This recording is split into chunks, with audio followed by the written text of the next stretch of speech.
Riuh pilkada sebagai demokrasi secara serentak mulai terasa.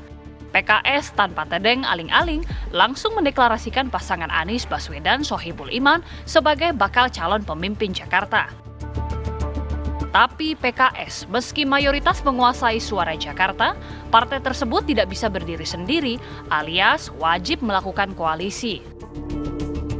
PDI Perjuangan yang sebelumnya melirik Anies untuk diduetkan dengan salah satu kader terbaiknya pun lebih memilih menunggu hingga detik terakhir.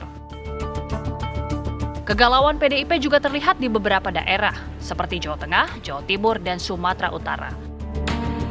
Faktor koalisi dan nama besar calon masih terus menjadi pantauan partai berlambang banteng bermoncong putih ini. Kejutan demi kejutan akan mewarnai politik yang dinamis. Titah atau fatwa dari Megawati selaku Ketua Umum menjadi pegangan siapa tokoh yang akan berlaga di pilkada. Tim TV One mengabarkan.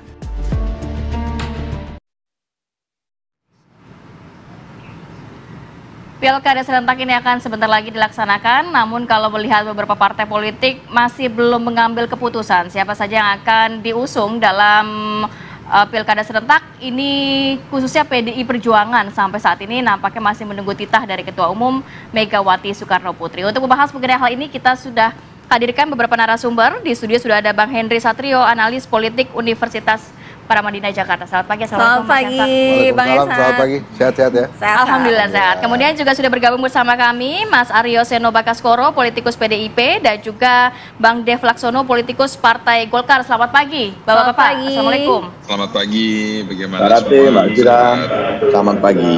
Ya. Bang Dev, selamat pagi. Saya mau pagi semuanya. Terima kasih waktunya. Saya mau ke Mas Seno dulu. Mas Seno, ini soal pilkada nampaknya PDIP di sejumlah wilayah bahkan belum terlihat siapa yang kira-kira akan diusung, baik Jakarta, Jawa Timur, kemudian juga Sumatera Utara dan lain sebagainya. Ini masih menunggu titah dari Ketum atau bagaimana?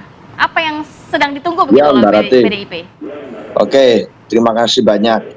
Jadi kalau bicara tentang partai politik, tentu semua partai politik punya mekanisme internalnya untuk memutuskan rekomendasi seseorang. Dan bahwa pilkada adalah satu hal yang sangat strategis, maka tentu semua partai politik termasuk PDI Perjuangan punya satu tanggung jawab untuk menghadirkan nama-nama yang berkualitas. Bukan hanya nama-nama yang tahu how to win, tetapi juga adalah nama-nama yang punya kredibilitas untuk tahu how to govern nantinya dengan asumsi akan dipercaya oleh masyarakat untuk memimpin daerah tersebut 5 tahun ke depan.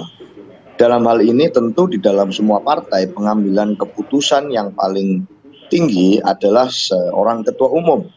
Bahwa di dalam variabel tersebut di dalamnya ada berbagai macam kepentingan, ya. Tetapi kalau dikatakan bahwa satu-satunya variabel adalah titah, itu kalau sesuai dengan judul hari ini, saya rasa tentu tidak demikian. Variabel yang bekerja banyak, pertimbangan-pertimbangan yang bekerja di dalam pengambilan keputusan banyak, tentu hasil akhirnya adalah harapan akan kemenangan untuk dapat memperjuangkan gagasan perjuangan dengan lebih baik. Mas Heno, artinya pertimbangan-pertimbangan masih menunggu titah dari Ketua Umum PDI Perjuangan Megawati Soekarno Putri, tapi paling tidak akan sudah fix mengusung kadernya sendiri? Oh iya, pasti secara bicara tentang kebutuhan untuk menjadi partai kader, tentu secara kebatinan kami semua berharap bahwa kader-kader internal dapat berlaga di berbagai daerah, apalagi di daerah-daerah di mana secara kesejarahan kita punya jejak elektoral yang dipercaya oleh masyarakat di tempat tersebut untuk menjadi basis konstituen kami.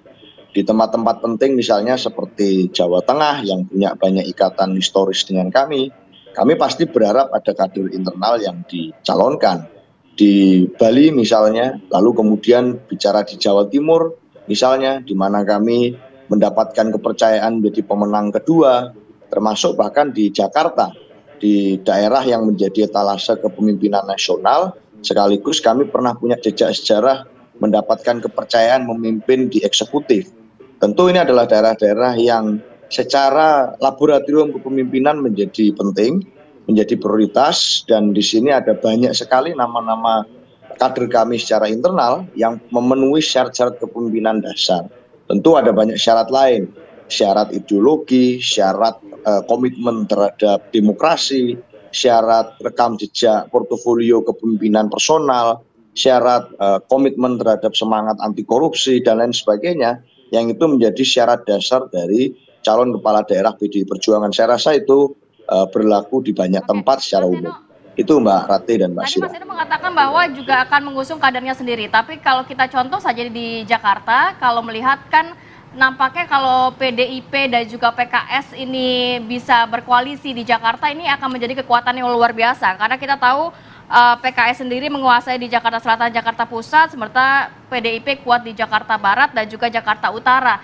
Tapi kalau misalnya nama dari PKS saja sudah firm, aman, dan PDIP tidak bisa mengusung begitu kader sendiri, ini akan harga mati atau masih bisa lah di lobi-lobi nantinya mengusung dari sosok dari di luar PDIP? Ya, kerja-kerja politik itu adalah satu hal yang dinamis, apalagi bicara tentang menuju atau menjelang ke rekomendasi pada saat final. Artinya di tengah situasi saat ini yang terjadi adalah pertimbangan-pertimbangan analitikal termasuk komunikasi politik yang terus-menerus dilakukan terhadap seluruh kekuatan politik antar partai ke tokoh, antar partai ke partai lain dan seterusnya. Sehingga saya sering katakan sebelum janur merah melengkung, ada janur kuning, janur hijau, janur biru dan seterusnya. Itu artinya kalau sebelum rekomendasi final yang itu nanti akan menjadi dasar untuk mendaftarkan seorang calon, pasangan calon ke KPU, belum ada keputusan final atas itu, maka apapun masih sangat mungkin untuk berubah. Hukum dasarnya saya rasa seperti itu. Persoalan nanti apakah muncul pertama, muncul cepat, muncul belakangan, saya rasa kalau di pemilu kita bukan hal yang baru melihat bahwa calon-calon yang muncul di awal mula masa dinamika diskusi publik sebelum mendaftar ke KPU itu ternyata bisa berubah sama sekali dengan nama-nama yang nanti pada waktu pendaftaran benar-benar dibawa ke KPU. Karena tentu ada proses dinamika komunikasi di situ. Di Pilpres kita melihat ada peristiwa semacam itu, di pemilu sebelumnya, di Pilgub, di Pilkada, kota kabupaten kita juga melihat semacam itu. Nama-nama yang dibahas di awal-awal yang muncul dan tampak sangat berpengaruh di lembaga survei, artinya angka-angkanya cukup signifikan, bisa saja di akhir waktu nanti pada saat di KPU itu tidak jadi berlaga, atau kalaupun berlaga bisa jadi hasilnya berbeda secara pendapatan suara pada saat di bilik suara. Jadi semuanya sangat dinamis dan kita tentu masih melakukan pendalaman itu. Semua masih sangat dinamis dan terus dilakukan pendalaman. Kita juga sudah kedatangan dari politikus PKS, Bang Mardhani Alisera. Selamat pagi, Bang Mardhani. Selamat pagi. Assalamualaikum. Waalaikumsalam warahmatullahi Bang Mardhani, ini kalau misalnya berbicara mengenai PKS, artinya ini sudah benar-benar harga mati, begitu tetap aman, atau melihat bagaimana perkembangan ke depannya? Karena hingga saat ini PKS masih sendiri, sementara PKS masih juga butuh 4 kursi. Yang pertama tentu Arya tadi bilang selalu ada dinamika. Ya. Tapi yang tidak dinamis itu satu, semua ingin menang. Jadi kotak-katik semua tuh targetnya ingin menang. Di hitungan PKS, Mas Anies itu figur yang luar biasa.